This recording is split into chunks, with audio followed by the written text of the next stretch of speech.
So what I'm going to do is I'm just going to go over with you your current policy so you have an understanding of what you have and how it works, just in case you forgot.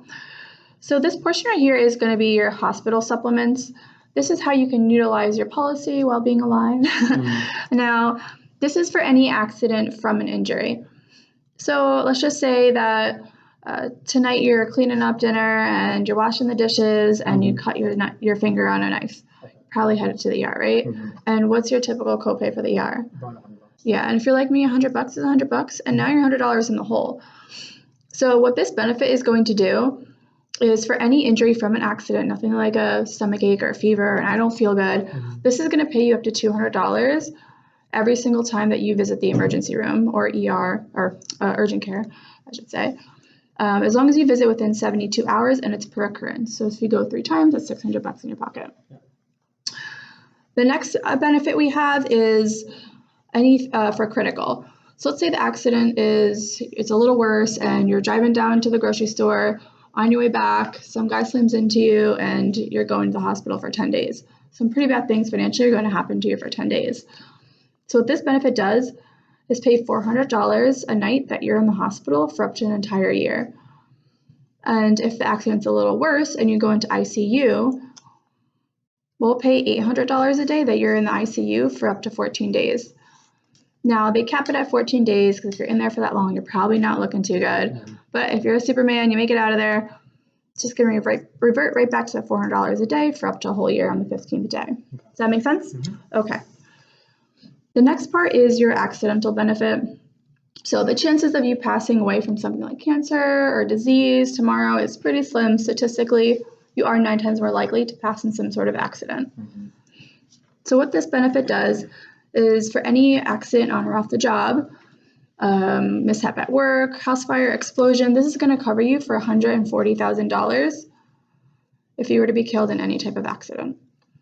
Now, what's the most dangerous thing we do every day? Driving. Definitely. And just because of the frequency, really no other reason. So a lot of insurance companies usually pull back the benefit when the risk is higher, but we actually increase it to $180,000 if you were to be killed in any sort of accident, any sort of privately owned vehicle. You could be at fault, you could be driving the vehicle, it doesn't matter. The next part is our common carrier. So a common carrier is anything you paid a fair ride on, Uber, taxi, plane, train. This is going to cover you for $300 if you were to pass in any sort of common carrier. Cool. So this part is your funeral benefit. So it looks like you currently have $15,000 for your funeral. So the next thing they're going to have me do is something called the needs and analysis to make sure that this program is still fitting your needs. Okay? Yep. So I'm doing that. Yeah. So let me ask you a question. Have you been on the financial side of arranging a funeral? No. You haven't. Okay, you're young, so that makes sense. Yeah. Typically, the average funeral in New York costs around $14,000.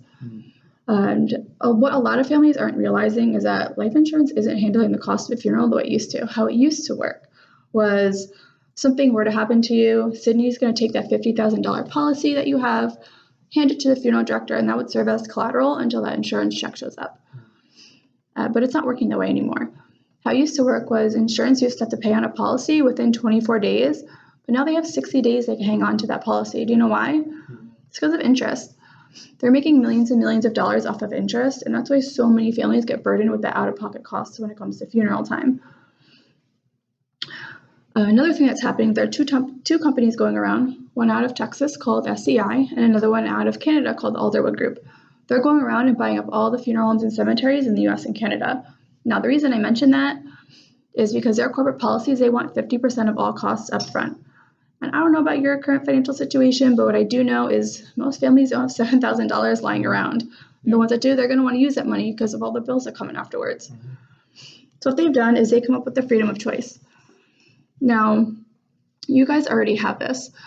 How this is going to work is, let's say something did happen to you. Sydney's going to take this, it doesn't matter when, where, why, or how. It could be tomorrow, God forbid. It could be 50 years from now. It doesn't matter. Sydney's going to take this to any funeral home in the U.S., and they will accept it. In fact, they love it because it's backed by big and powerful unions like yours, and they know they're going to get paid. So what she's going to do, she's going to take this to the funeral home, and she's going to write the amount right here. She's going to fill in all the arrangements and sign as a beneficiary. Now, you guys have $15,000 to work with to pay for your funeral, but let's say you pass 40 years from now. The funeral costs rise about 4% each year.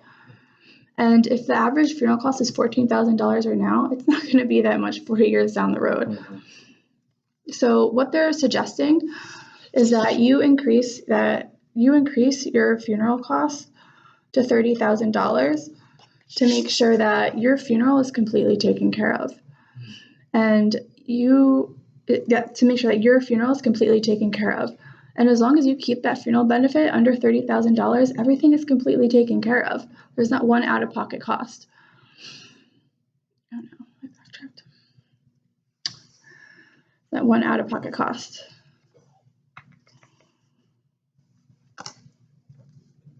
As long as you keep this under $30,000. Now, this is a very important number.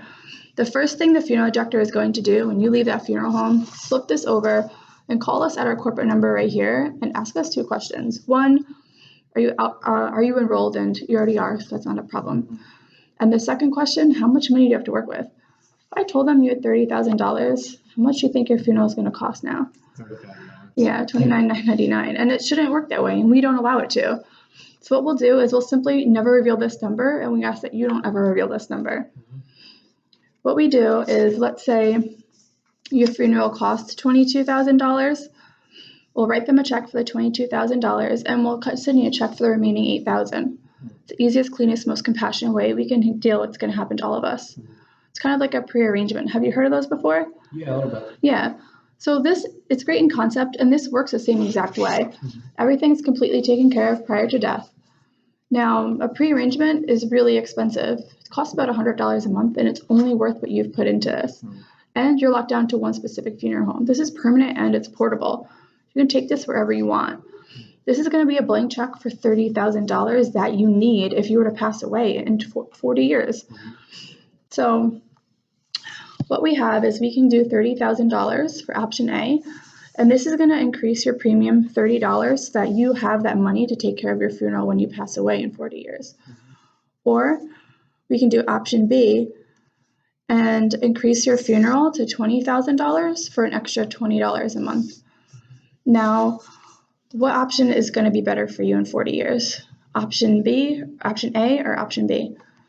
Option A. Yeah, definitely. So let's get that in today, okay?